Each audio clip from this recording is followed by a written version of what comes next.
Welcome back to the kick-off. Today we are doing a transfer chat with the lads, and we're going to go into Isak and all of that, but we're going to start with Garnacho, who posted a picture, what the fuck do they call it when there's a whole bunch of them, the carousel, on his Instagram, and in the middle, and I think he just deliberately dropped it right in there, is him wearing a Rashford Aston Villa top, showing solidarity. Rashford commented underneath "my brother," and you're just thinking that is such a fuck you to Ruben Amorim. Lads, I'm going to start with KG, naturally. What did you make of that when you seen that pop up, mate? Declaration of war. Just a straight up declaration, man. You know what you're doing. These football players, like each bit of media or things that they put out, it has a meaning behind it, or they're probably spoken to their teams. They know what's going on. And when you think about it, it could have been any player, but he chose Rashford in an Aston Villa shirt. He could get Rashford in a Man United shirt. It probably still would have sent a little bit of the message, but you can understand, look, well, Man United player, he's just supporting a red. He's basically saying, in the breakdown, they both fell out with the manager at the same time, by the way. Yeah. Rashford never played again after that fallout for the derby. Now, Garnacho apologized, got back in. Rashford goes to Villa, he stays, and then they have the fallout the final day of the final. Now, in that moment, you hear him say, he was terrible on tour, up yours to the fans where were they? Asian All-Stars, they played all these players and stuff. He just didn't give a shit. To do this lets the manager know, I still don't care, there's no fixing it. Get me gone, and it needs to be a price that I like, because I already think that Man United are probably waiting for a lot, and deals are not materializing. Is this harming his value? Is this a deliberate tactic to bring the value down? Because yes, if other clubs are looking, they're like, you're not going to keep him. You can't act like you're going to keep him. We can tell he never wants to play for you again, and it puts the buyers in a position of strength as opposed to Man United. Yeah, absolutely, and it's. Well, not well done, Garnacho, but it's well played. You lot, this is the culture at Man United. And I was someone that defended Garnacho. I kind of wanted in January, I wanted him to stay. I didn't want to just sell our youngsters, but you're now seeing, well, there's players that have these amazing egos, but the talent is not matching up to the ego. And it's just disgusting, really. Let me ask the other lads, because obviously you're coming at it from a point of, like, a player who plays for Man United, even just wearing another Premier League club shirt is a disgrace, by the way. Like, yes. He's a bell end for that, and I don't think anyone's going to, defend him here. But especially having Rashford on the back, it sends even more of a message. The question I've got for Jacob and Josh is, obviously KG is going to take this personally, but the declaration of war, did that not originally come from Amorim, when Amorim, in front of the entire squad, said, you can find a new fucking club, mate? Now, I want to talk about the management in particular here, because as a manager of people, the last person to know someone's going, in my opinion, should be the player. You want him to think, with respect towards you, that you want to keep him, and I don't want to sell him, the way Eddie Howe plays everyone. He always does this. And behind closed doors, he's probably going, yeah, can you fucking get rid of Longstaff? And he makes all the right noises. Whereas when you publicly criticize someone like that, you're not giving any respect. And I know Garnacho hasn't been respectful either, but you've let him know you're gone. So now Garnacho's thinking almost like kamikaze, like, I'm just going to fucking do whatever I want now because I know you're not going to keep me. Has Amorim partly brought this on at all or not? I think we're going to be able to answer this best when he moves, and maybe even if he moves, because I can't see a queue of clubs queuing up for Garnacho at the moment. And as a club who, bear in mind, Arsenal are looking for a left winger at the moment. He should be on our list. Why not? Good numbers in a bad United season. This is red flags. And if you remember when all this Garnacho stuff started blowing up in the spring, near the end of the season, every journalist was reporting it. That means that United were very, very happy for this news to get out. They were very, very happy for the news to get out that Amorim had said to Garnacho on the training ground, you're gone, mate. They thought this was a good look. I cannot see them getting good money for him now. I don't know about you, Josh.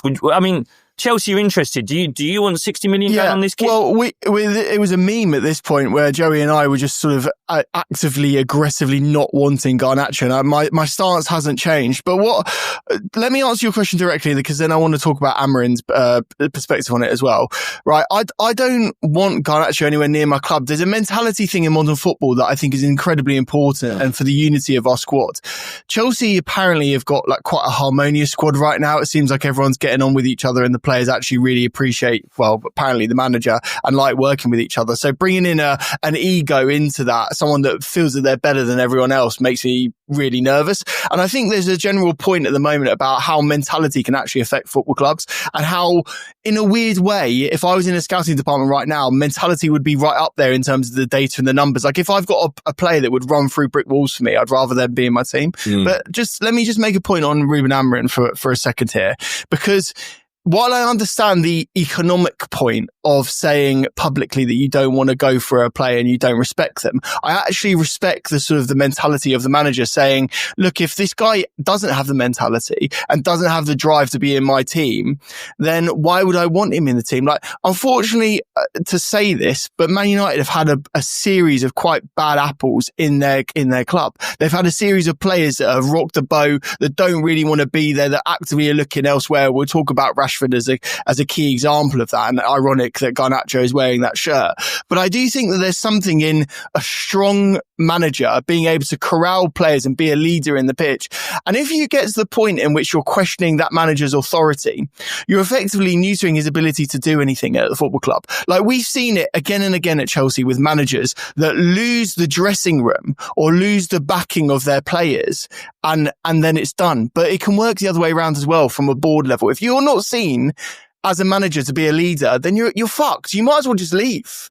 So why not? Why would you not question it? And why would you not want players that you don't want to be there out of the club? It is very complicated, this, isn't it? Because on the one hand, Garnacho looks like a right bell end here, and I think that would scare every club away. Like, I've gone from being like, if we sign him, maybe Eddie, we get, but now I'm like, this is just such disrespect. Even if Amorim is, an arsehole, let's just say he is for the sake of it. It's so out of order. I just wonder if Amorim kind of approached this with a flamethrower early on. Like there was massive fallings out very, very quickly. And for me, there's steps in process that you kind of want to go through with players like the game changers, the ones who can score the goals, the ones who can make an average season better. And with arseholes, who they tend to be arseholes, like those type of players, you kind of want to make them love you. And I grew up watching like Craig Bellamy, who was a massive arsehole, but Bobby Robson made him love him as a father figure, and he got him to run through a brick wall for him, even though, he was a nightmare. And sometimes you can't do that. And I just don't know if Amorim has gone through those steps to even try, or if he just approached it from the off as, it's my way or the highway, get the fuck out if you're not going to. I would jump in there and say, let's not forget what's happened though. So the player done an interview straight after the final talking about, I can't believe I didn't start. I can't believe I didn't get a minute.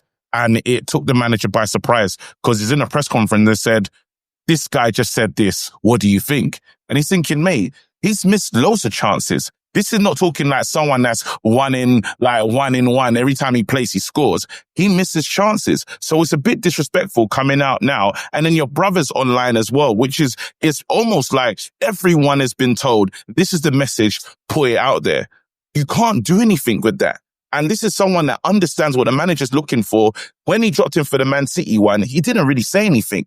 To come out and say, we had a shit season, I can't believe I didn't play enough minutes, it's disrespectful. There's some players that, a guy never played a second and he helped get us there, he didn't complain. I think it's just, it's a damning indictment of how this player's feeling. And even the fact of showing the shirt, the Aston Villa shirt, not the front of it, the back of it. Making sure you see Rashford. That is. He totally posed for it as well. Like he was saying to his girlfriend or whatever, like, right, I'm gonna, and then you take the foot. Like he really planned this out.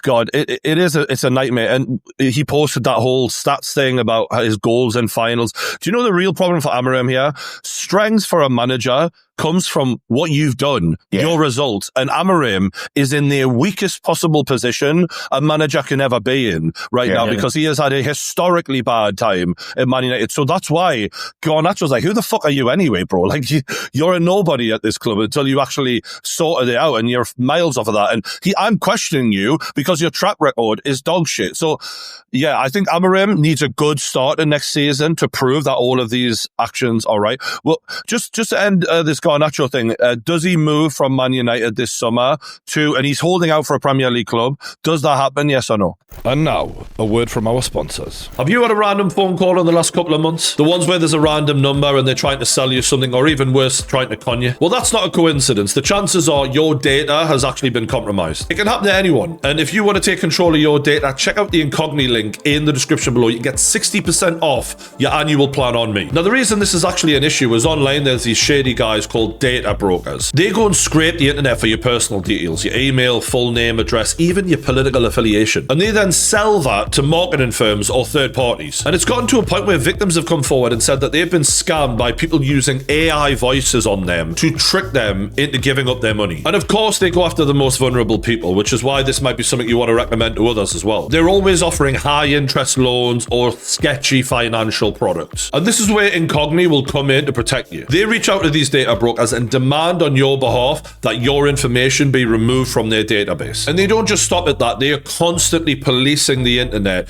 to make sure that your details never go back on. So if you're someone who likes privacy, this is the one for you. And there's even a custom removals feature where basically if your details end up on any website that you're not happy with it being on, you can put the link into their system and then their privacy team will investigate it and work hard to get it removed for you. Having Incogni is like having your own personal data removal squad, and they will tackle the internet's trickiest corners for you. All you got to do is click the link in the description, create your Incogni account, and tell them whose data you want removed. You then grant them permission to work on your behalf. Then you just sit back, relax, and they will keep you updated along the way. And the best bit is it's risk-free for 30 days, so you can try it out, and if it's not for you, you'll get a full refund. So take back your personal data now. Just click the link in the description below, go to incogni.com/kickoff, and when you use my code KICKOFF, all block capitals, all one word, you'll get 60% off your annual plan. So big love to Incogni for looking after us, but for now, enjoy the video. It wouldn't surprise me if this became no one's putting up the money, we're going to have to loan you.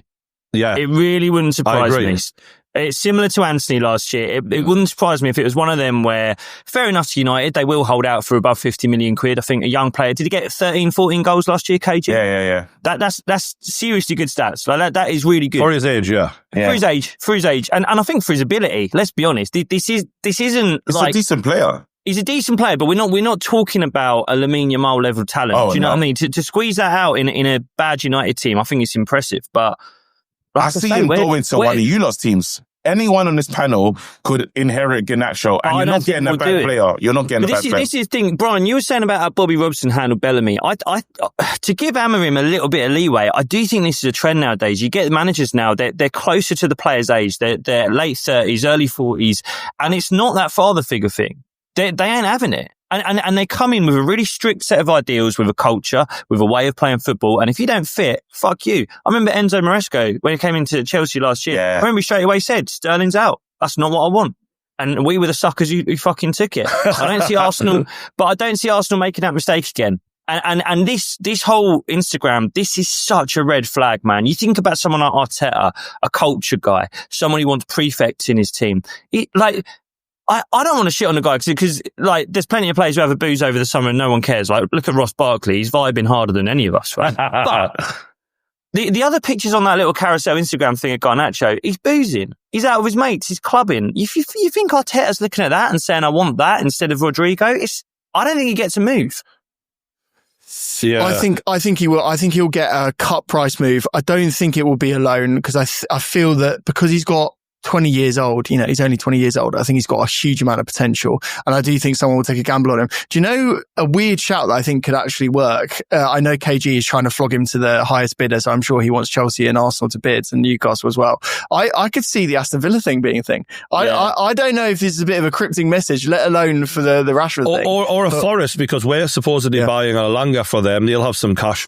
That potentially could happen. The thing is, the minute I seen that, that picture, I went, Eddie Howe isn't signing you. No chance. No way. Because we got a no arseholes policy. One player who might be leaving Newcastle, though, is Alexander Isak, allegedly. Liverpool are really slapping their dick on the table in the transfer window, and they've already broke the transfer record. Now, apparently, they're looking to swoop for Alexander Isak. Now, this has, been going on for a while, but these rumours seem a lot more like serious, basically. And there's a lot of talk about the price. How much is Alexander Isak really worth? And obviously I'm going to be biased. I want the price as high as possible, but I want to put it to you lads. We'll start with Josh. What do you think, if Alexander Isak goes this summer, the fee would be? Well, let's just play this out for a second. If Wirtz is worth 115 million euros plus, then Isak surely is more. Doesn't mean he's worth it, Josh. Yeah, but just because they surely paid it doesn't mean he's worth it. But we're talking about a player that has done it in the Premier League, that has a huge amount of potential still to realise, and is in the prime of his career. I honestly don't think, in terms of no-brainer number 9 assets to go for, I don't think you can really think of a better option. Like, even a Victor Osimhen is more of a gamble in the Premier League than an Isak. And so right now you're talking about one of the hottest properties in the striker market. And so you've got to price him accordingly. Like, again, Newcastle have got to factor in the fact that it's going to be strengthening a Premier League rival, even though Liverpool might see themselves in a different stratosphere to Newcastle. It's still strengthening another team. Liverpool are then going to go and push on and be even better than they already are. Because quite frankly, their striker options right now are probably one of the weakest areas. If you think of Darwin Núñez not performing, Gakpo, here and there, not really doing it. Jota's obviously on the market as well, and they're going to have to sell players. But yeah, it's a lot of money. But this is the thing: Liverpool have got to be really smart sellers now as well, because they've got to raise the money. Yeah, they're looking at selling Núñez to Saudi. Put a price on it for me, Josh, before I move on.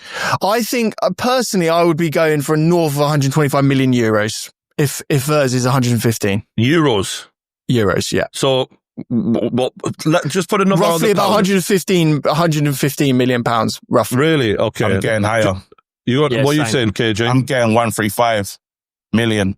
135 million. I think that's just that's like, it's crazy. Well, it's not really, because he's the second best striker in the Premier League. Like, Haaland is in the world. Well, Haaland, I don't know where you put Haaland, but Haaland's a true 9 as well. I think this guy's just absolutely deadly. And if I'm Newcastle, I'm getting full value for him. I'm getting the kind of money that you can say, well, I have this money, I'm rebuilding the squad, and we go again. But you can't get you can't put yourself, or like cut yourself off and not being able to grow from this. Because 135 million to Newcastle is manna. You must be able to be smart in the market. Your scouting department know what they're doing. They'll bring in another striker, and you can deal with that. So the problem is, we're talking about a player that has 3 years left on the contract. He's probably not going to sign a new one. He's on 120 grand a week, which isn't crazy money, and Liverpool could easily double that. Probably triple that if he goes. And so we know that personal terms wouldn't be an issue. And really the Isak noises around him, I've seen contradicting things, but I think he'd be open to the move, like of what I've heard. So again, then he's arguably going to be putting pressure on Newcastle, and therefore the fee, I don't think it will be as transformative or ginormous as we expect. Well, just imagine they replaced him with the likes of Ollie Watkins. Everyone's a winner, really. Aston Villa gets some money because that they need. Ollie Watkins at Newcastle would not be a bad shout. It's not the greatest. You're replacing a 25-year-old with a 30-year-old. Can Jacob just let me know what your fee would be, just before I jump back in? If Arsenal paid 150 million euros for this guy, you would not see me complain. This guy could. Can we talk in pounds? I don't know the conversion. Okay, fuck it. 130 million quid. Mate, if we did 150 million quid, I still wouldn't complain. This guy is the bollocks, and he is at the peak of his powers. He's come off a season where he stayed fit longer than any other season. This is prime market. You have to pay the big money for this guy. I'll just say quickly now, if he goes to Liverpool, I'm shitting myself, because I've heard a conspiracy theory right? I've heard a conspiracy theory from I'll shout him out, Elliot, who does the Arsenal Vision podcast. I chat to him online sometimes. He reckons that what might have happened is they've said to Salah, stay with us one more year. We'll give you a big, tasty contract and we'll make arrangements with Saudi that next year where you get 100 million quid. You're not walking for nothing. You get your sweetener contract for this season. You get to do your Saudi move at 34. You get a nice big payday this season and we go nuts this season because we spend next year's money now by getting in Isak now. Because if we did the Isak move after the 30th of June and then we sell you before the 30th of June next year, it's the same accounting period. If that happens, we're fucked. All of us.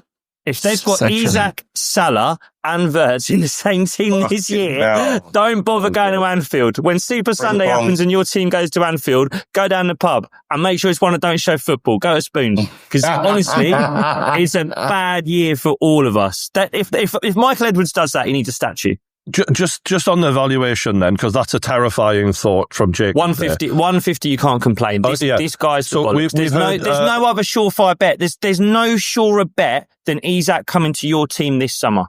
So Josh went 150 and KG went 130. 135, yeah. 135, Jacob 150 would be fine. For me, when I was looking at it, I look at the players who've gone for around the 100 million mark in recent seasons. I look at Declan Rice, who had a pretty good season with West Ham. I look at Caicedo, who had a good season with Brighton, over 100 million. And obviously, Wirtz is a hell of a talent, but equally, he hasn't played in the Premier League. Grealish, 100 million, had a good season at Aston Villa.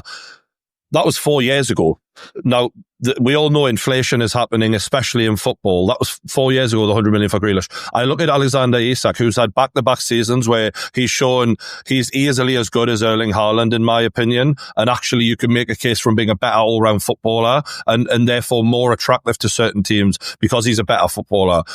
For me, the hardest job in football is scoring goals. If Declan Rice, who's a centre mid, and Caicedo centre mid, are going for 100 plus, Caicedo, I think Isak is easily worth 150 million personally. And I know football's crazy, and we're going to phase that we probably never imagined. You know, when I was a kid, and Alan Shearer, who was the top goal scorer at the time, went for 15 million. But that compared to nowadays would be like 200 plus. And I do think when I look at Isak, considering his age and considering the 3 years left on the contract, Newcastle are in such a position of strength. And the fact that we did spend over 60 million on him, the profit that we're going to gain from this transfer needs to be meaningful. And if we're going to only make like 100 and let's say, we sold him for 120 million, 60 million profit on a player of Isak's quality. It's not like club defining and changing. It needs to be when you let the best player at your club go by a mile, the player who, if we didn't have Isak, I don't even know if we'd have finished top 10. The amount of times he bailed us out last season was unreal. So I just don't see the point in selling him for anything less than 150 to 200 million. Can I provide a counter argument then on this? Go for it. And I don't necessarily agree with it, but just to play devil's advocate, right? You get, let's say, 120 million, because let's just be realistic. We live in the real world. Like, you know, I think that's a realistic valuation for him. I don't think it is. Like, I completely disagree with you on that. Okay. Well, let's say it's 150, right? Let's just say for argument's sake, you've got a player who has been injured, you know, in seasons, missed quite a lot of football. And you've got an amount of money that you haven't been able to spend. And now, you know, your owners can go out there and accumulate really young, exciting talent in multiple positions and improve your squad. Like we saw with the Philippe Coutinho transfer, the way not to do this. But there is a way in which you could potentially get 3 players for 50 million quid, you know, put them on long contracts. Maybe it's even more than that, right? And would 3 players right now improve your team more than an individual in Isak? Oh, yeah.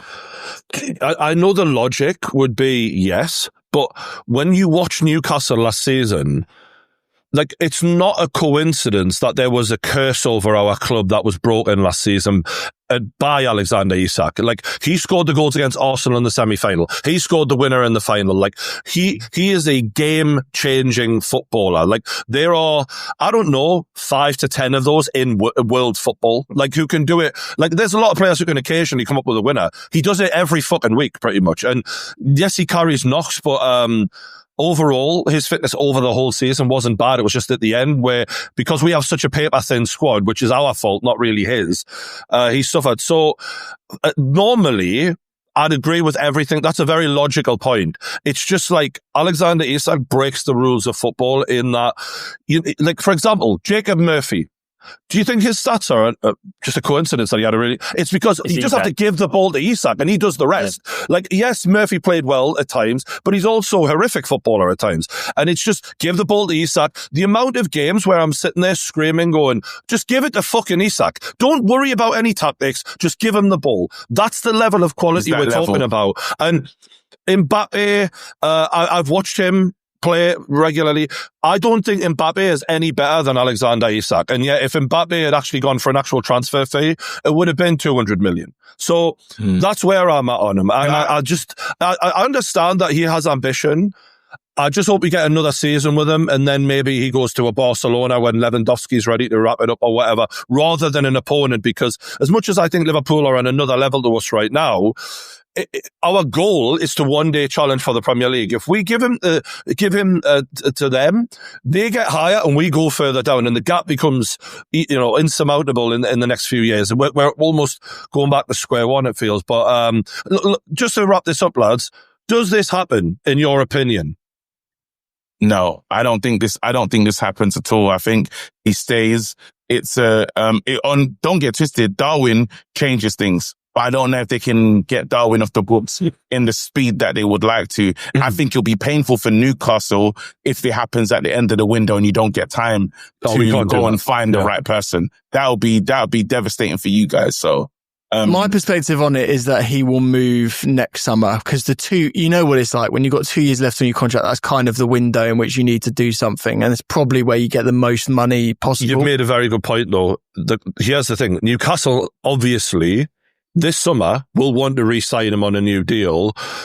And not in the thinking that, he's never going to leave, but more in the, let's give ourselves a fucking good insurance policy.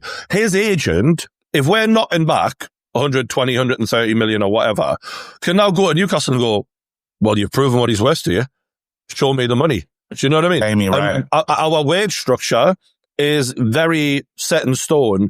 So that now we're looking at, well, how much is Alexander's wages a week worth? If Mo Salah's on 400, what's Isak worth? 350, 300? Minimum? 240. Yeah. At the now, that's what you should be getting paid. But my big question has always been, Arsenal can't allow him to go to Liverpool. They can't allow it. Arsenal cannot allow him to. I love how you're relying on Arsenal. No, I'm just saying. Not just save him. No, because it's deeper than Save the league. Save the league. But on the basis of, this is an Arsenal player. If I've ever seen an Arsenal player, it's this one, and I'm shocked. I'll be shocked if he ends up at Liverpool. We got an empty 14 shirt. Listen, I and I know that we've been in contact with his camp for a long time. Erdegaard's been texting and trying to make things. I think Josh is right. I think if it's going to happen, it'll be next summer. 2 years left on a contract, 26, and it's like, I know this is mad, but in football, 26, it's like you're looking at your last big move. I just don't, with Liverpool, what is it, 110, 120 on Wirtz, 40 Kerkez, 40 Frimpong. I've done 200 mil. I just can't see him blowing another 150 unless they do something mad. And I don't think you're getting more than 50, 60 for Darwin. It looks like Napoli for Darwin now. The context on Liverpool is they didn't spend anything in any serious way last summer. Yeah. So they effectively have 2 summer transfer windows to be able to do it. After re-signing Salah and Virgil to huge contracts, you can't do 350. The only way you could do that is if they do get, crazy money for Darwin Núñez, and they have to then sell other players as well. They have just sold Konza, haven't they, to Leverkusen? That's 30 million. And I could see them selling other players like a Jota, or, do you know what I mean? They'll sell other players. It's too late, I think. I think if those moves are happening for decent money, they're happening earlier than this. Like, it's July next week. And a transfer like Isak, it doesn't just happen. Like it takes 3 weeks of noise, of fucking tweets. Like, but what is the interesting point there, though, is that even if it doesn't happen this summer transfer window, the fact is that Liverpool have that money. Do you know what I'm saying? Like what I was saying is less so the timings and more so the fact that there is a prospect next summer or even January. I don't see why January would happen, but even January, that it could happen, and so I don't think we should be writing off Liverpool. January's interesting, Josh. Do you know what? Now you've said that, because I'm interested by Newcastle this season. So I think you've got a lot of work to do in the window, and let's see how you handle Champions League, because last time that fucking knackered that squad out. And if you boys are really struggling in January, and a team like an Arsenal or a Liverpool have got money to spend, like, especially if Arsenal don't do much this summer, if we keep it conservative, doing Ollie Watkins up front, you never know. I'd be shocked if it was January, but I agree. We are fucked at the moment, and we need a lot of players, because we struggled with just Premier League, so fuck knows what this is going to do. All right, Rashford twerking for Barcelona, saying he'd love to play with Yamal. Yeah. What do we make of that, boys? Well, I was outside Wembley Stadium last week twerking for Dua Lipa, and I think I got similar hope. How did it go? I got my phone I think you've got more chance. I'm waving, saying, spoons, Dua? Yeah.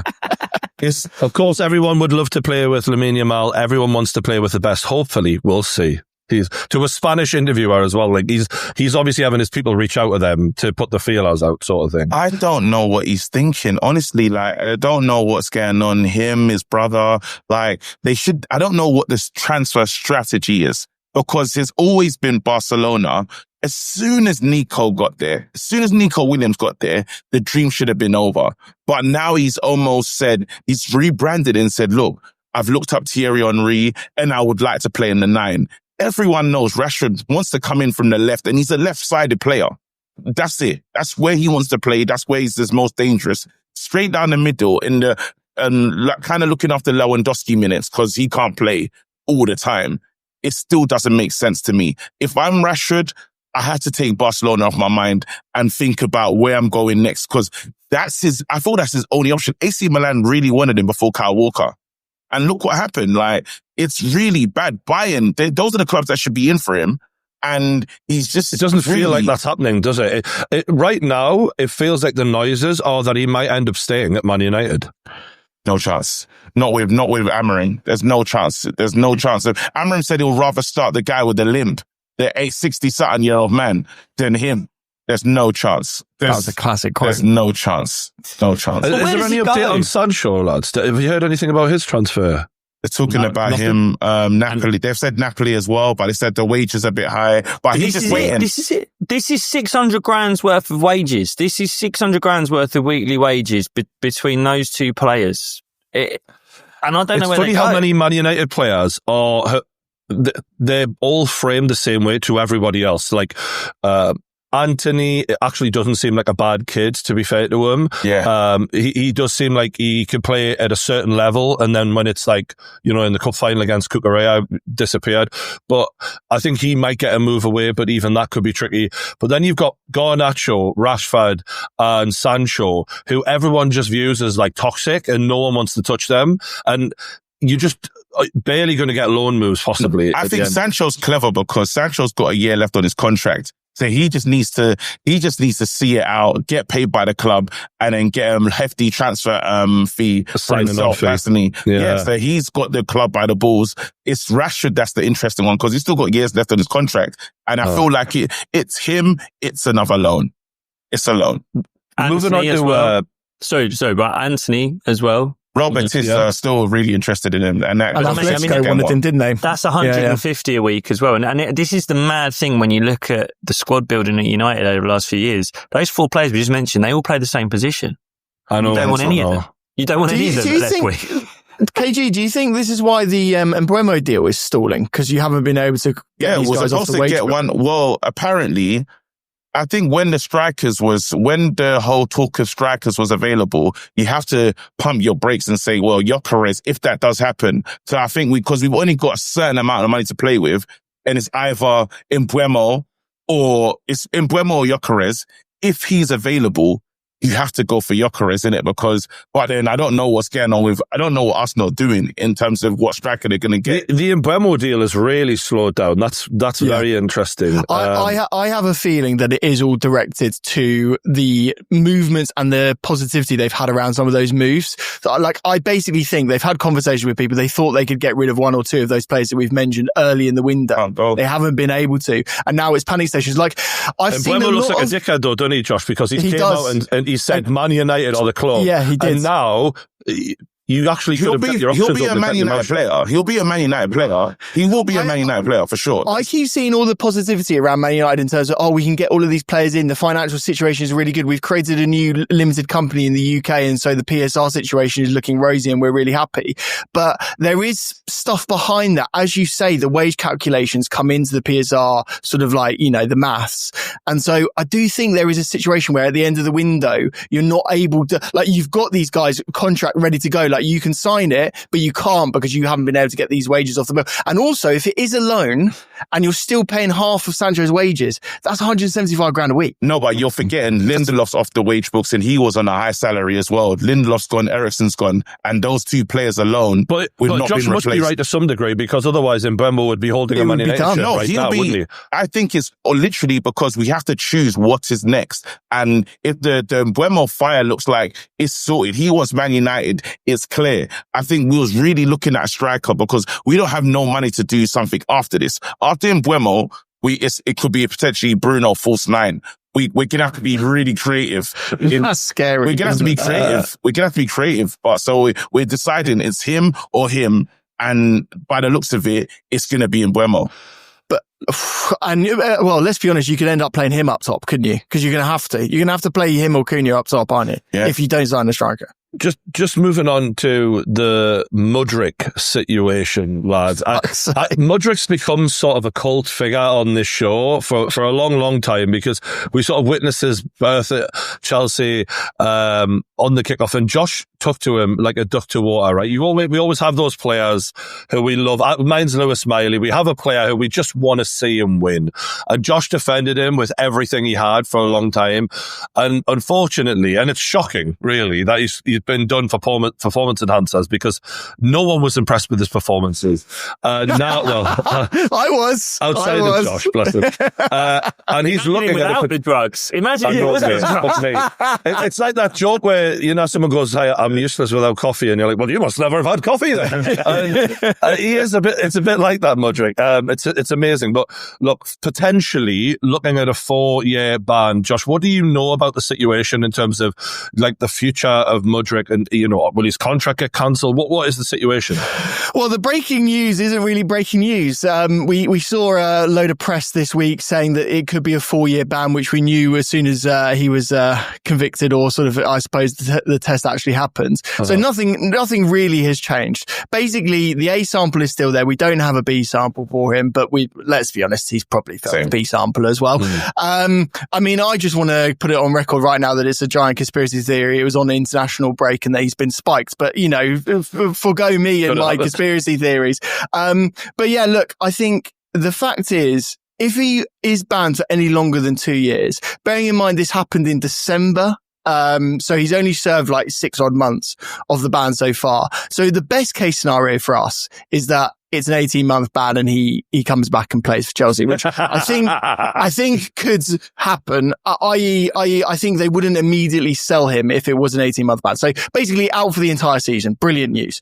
Then you've got Quenda coming in for Chelsea on the left wing. So Mudryk's place is basically done, to be fair, especially if we're getting Gittins. Now, if it's any more than 18 months, I think the contractual obligations are 2 years, then he will be, I think they will rip up the contracts. Yeah, apparently 2 years or more, if it's over 2 years, they can rip the contract up. If it's under, legally, they can't, as far as Yeah. And it's funny because some Chelsea fans, like Josh just went, best case scenario, it's under 2 years, but some Chelsea fans are literally going, 4 years. 4 years. I thought I was going to say. Because contract's still fucking 20 fucking 35 or something. Do you know what I mean? Yeah. Yeah. Jeez. Well, look, the long contracts have never bit us in the arse before. No, it's funny, isn't it? Because I think outwardly people are laughing at us now and they're saying that this is one of the worst transfers of all time. Absolutely. It is funny because, but it is funny. It is funny because he still scored goals and assists in the Premier League. You know, he had goal contributions in a lot of different competitions. On drugs. In fact, if you go and watch the last goal that he did, he must have been on performance enhancing drugs because he put it top bins. Josh, He's an unbelievable player. I'm sorry. Josh, this is an I still back embarrassment. him. Josh, this is an embarrassment. I No, still Josh back- is right. No, I will say I definitely don't believe he's innocent. That bit I don't believe. But he's not an unbelievable player. But look, I mean, it's just one of them, innit, lads? Listen to, right. Put my colours on the mast here. I reckon that Mudryk will leave Chelsea at some point, you know, let's call it in the next 2 years. He goes to Leverkusen or Lazio or AC Milan, someone like that, and he absolutely destroys that league. That's my prediction. Have we looked at the failures at Chelsea though? Have we really stopped and You don't said, have to because There's a few. Here's the thing. They've got out of jail, mate. They've sold fucking hotels and fucking this, that and the other. And Chelsea right now should be in financial shit, right? Because of all of the players they signed. And the reality is like Chelsea have a solid squad, but a lot of where they thought they would be by now after spending all that money, they're not quite there where we thought they'd be challenging for titles with this amount of money spent, or at least near that. And because they've managed to pull that ripcord and get out of jail, they're fine. It's quite where's amazing. this on the Mewtwo level though? Where do you put this now in terms of like, because we've had... I've always been more of a Bulbasaur fan, to be honest, than Mewtwo. I don't know. Because he was on the drugs. We had Kesman as well. Mate, do you know the story behind Mewtwo? Do you know the story behind Mewtwo it? was a better player, man. The story, let me quickly, the quick story behind Mewtwo is Jose Mourinho hated Adrian Mewtwo, wanted him out of the pitch. They had an argument the day before he ended up getting sent to the drugs test. Jose Mourinho dobbed him into the drug test, guys.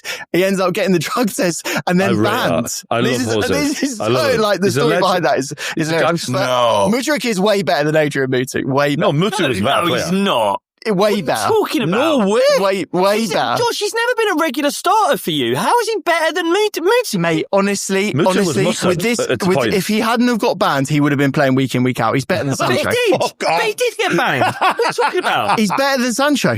He's better than Sancho. He's arguably better than Madueke. Oh, God. I would love to see Madueke end up at Arsenal as well. That will let me know. I think he's going to Newcastle. That will let me know I there's a hope not. blood I don't debt. want Madueke. There's a blood He's debt shite. with Arsenal and Chelsea. If he No, ends we've up already there- got their trash. They've signed our player. They've signed our player. Mate. They've signed him. Madueke has one good game in every fucking 7 or something. I don't want No, him. He's not loving done it. He's not done it. We're in the winger market. I don't know if have you seen the news about Martinelli potentially to Bayern? Yeah, That's I've seen interesting. that. That's interesting. That could be 50, 60 million quid. I mean, I don't know if you saw the Real Madrid yesterday. Real Madrid dropped Rodrigo. They played Arda Güler. You Güler come really out. fancy that, don't you? Oh, man. Güler came out and said, look, I'm happy now. He's promised me a lot of minutes this season. That'll be on the right-hand side. We know there's a big, huge player on the left-hand side for Madrid. I honestly, I think Rodrigo to Arsenal's happening. And that gives me those Alexis Sanchez vibes, you know, that he's been pissed off in Spain. He needs to come to the Premier League, prove himself. You might remember Alexis Sanchez was player of the season in the Premier League one year. Like, He was fucking unbelievable that year. Mate. He was unplayable. Yeah. Rodrigo to Arsenal, I'm saying this now, that is a bigger move for us than us getting a striker. That is a bigger move for us. You're than us mental, getting a by the way. That's France. I can't. What is going What on? is it with strikers in Arsenal? They Even just their own don't fans like don't him. want them They don't anymore. want him. How was Arteta brainwashed you to this degree, mate? So We don't bad. even need one. Mate, I want What a is going striker. on? I want a striker. You need but- one, mate. You don't You've want got one. You him- need You've one. got him, Dwayne. You've got the only good one. The rest is shit. I'm saying this now. Fucking Gyökeres. No. Šeško. I don't know. Watkins. Fucking hell. I'm fed up with it. If you can't get me a top level striker, get me Rodrigo. Mate, isn't it mental how standards have dropped? Like, and this is the thing. You know why we're all so worried about attitudes of footballers? I watched this Dan Burn interview. I don't know if you've seen it on the high performance one.